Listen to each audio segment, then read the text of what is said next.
Hi అండి అందరికీ. అందరూ ఎలా ఉన్నారు? నేనైతే బాగున్నాను. మీరందరూ బాగున్నారని కోరుకుంటున్నాను. ఎందుకంటే ఆరోగ్యమే మహాభాగ్యం.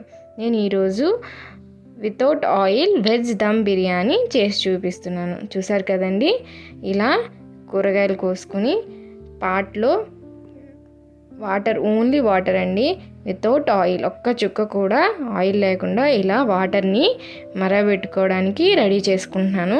ఇలా వెజిటేబుల్స్ ఏ ఉంటే అవి కోసుకున్నాము. అలాగే రైస్ అనేది 1 గంట సేపు నానబెట్టుకొని వాటిని సపరేట్గా వడగట్టుకున్నాము. ఇలా రైస్, కోసిన వెజిటేబుల్స్, ఒక కుండలో నీరు గ్లాసుడ్ బియ్యంకి అయితే ఆల్రెడీ గంట సేపు నానబెట్టాం కాబట్టి 1.5 గ్లాస్ వాటర్ తీసుకుంటే సరిపోతుందండి. దీన్ని ఇలా కలుపుకుంటూ ఒక 10 మినిట్స్ అనేది ఈ వాటర్ బాగా మరగాలండి. బాగా వాటర్ మరిగితేనే మనకి టేస్ట్ అనేది వస్తుంది. ఇలా ఏ వెజిటేబుల్స్ ఉంటే అవి కోసుకోవచ్చండి, యాజ్ యువర్ విష్.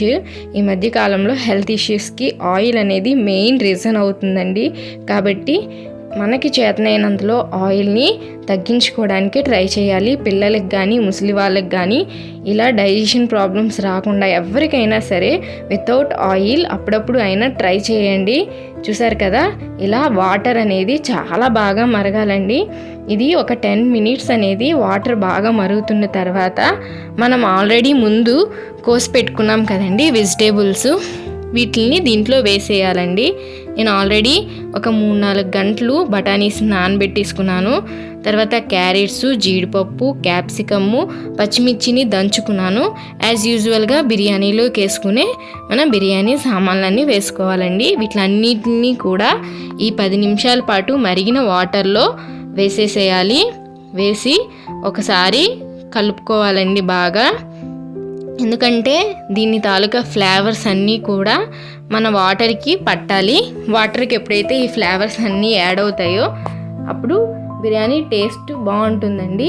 దీంట్లో 1 టేబుల్ స్పూన్ ఆఫ్ అల్లం వెల్లుల్లి పేస్ట్ వేయాలండి. ఓన్లీ 1 టేబుల్ స్పూన్ సరిపోతుంది.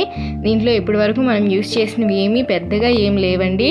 ఓన్లీ మన ఇంట్లో ఏముంటే అవి క్యారెట్స్, ఉంటే అవి వెజిటేబుల్స్ ఉంటే అవి కోసేసుకొని 1 టేబుల్ స్పూన్ ఆఫ్ అల్లం వెల్లుల్లి పేస్ట్ వేసి మళ్ళీ దీన్ని ఒక 7 to 8 మినిట్స్ బాగా మరిగించాలండి. కెరలుగా వాటర్ అనేవి బాగా మరగాలి. చూసారా ఎంత బాగుందో, అన్ని వెజిటేబుల్స్ మరుగుతూ ఉంటే ఆయిల్ ఏమీ లేకుండా సాల్ట్ మనకి ఎంత రుచికి సరిపడే అంత సాల్ట్ వేసేసుకొని దీన్ని మరగనిద్దామండి. ఇలా ఒక 7 to 8 మినిట్స్ ఇది మరగాలి.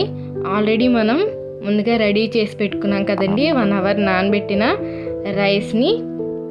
ఆ రైస్ని వేసిన తర్వాత కూడా మళ్ళీ దీన్ని ఒక 10 మినిట్స్ అనేది మరగనివ్వాలి. ఎందుకంటే 60 to 70% ఆఫ్ రైస్ అనేది ఇక్కడే ఉడికిపోతుందండి. చూసారు కదా, రైస్ని ఇలా యాడ్ చేసుకోవాలి. ముందుగా వెజిటేబుల్స్ వేసి అల్లం వెల్లుల్లి పేస్ట్ వేసి 10 మినిట్స్ దాన్ని మరగనిచ్చాము. మళ్ళీ దీన్ని ఇప్పుడు రైస్ అనేది వేస్తున్నామండి. రైస్ వేసిన తర్వాత కూడా మళ్ళీ దీన్ని ఒక 8 to 9 మినిట్స్ మరగనివ్వాలి. ఎందుకంటే ఇక్కడే హాఫ్ బాయిల్ కంటే ఎక్కువగానే ఈ రైస్ అనేది బాయిల్ అవుతుంది. తర్వాత మిగతా 30 to 40% అనేది మనం స్టీమింగ్ మీద ఉడికిస్తామండి. ఓకేనా? ఇది ఇలా కలుపుకొని సాల్ట్ అదంతా చూసుకొని దీన్ని ఒక 7 to 8 మినిట్స్ బాయిల్ చేయాలి. ఇలా బాగా మరుగుతుంది చూసారా. ఈ విధంగా వచ్చిన తర్వాత దీన్ని మనం మొత్తంగా కప్పి పెట్టుకోవాలి. ఏంటంటే గ్యాప్స్ ఏవి లేకుండా దమ్ అన్నాం కదండి. ఒక క్లాత్ ఏదైనా తీసుకొని దాన్ని ప్లేట్ మొత్తంకి ఇలా ఫిట్ చేసుకొని దీని మీద ఏదైనా బరువు పెట్టాలండి. దీని మీద బరువు పెట్టి దీన్ని ఎగ్జాక్ట్గా ఒక 10 to 12 మినిట్స్ మీడియం ఫ్లేమ్లో పెట్టి ఉడికించాలి. మీడియం ఫ్లేమ్లో పెట్టి 10 to 12 మినిట్స్ ఇది ఉడికించిన తర్వాత మన ఎమ్మి without oil veg dum biryani ready అయిపోతుంది.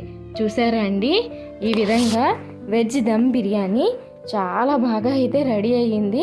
అసలు నేను కూడా చాలా బాగుందండి టేస్ట్. ఈ విధంగా పిల్లలు అయితే ఎగ్జాక్ట్గా ఫీల్ అయ్యారు. ఈ విధంగా కచంబరీతో దీన్ని రెడీ చేసుకోవచ్చు. మీరు కూడా ట్రై చేయండి. ఎలాగుంది?